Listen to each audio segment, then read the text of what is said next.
இப்படியும் நடக்கும் என்று எவருக்கிங்கே தெரியும்? அந்த இறைவன் போடும் விடுகதைக்கு எவருக்கு விடை புரியும்?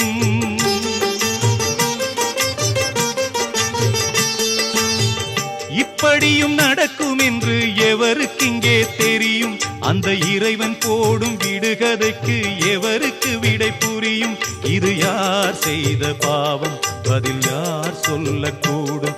இது யார் செய்த பாவம்? பதில் யார் சொல்லக்கூடும்?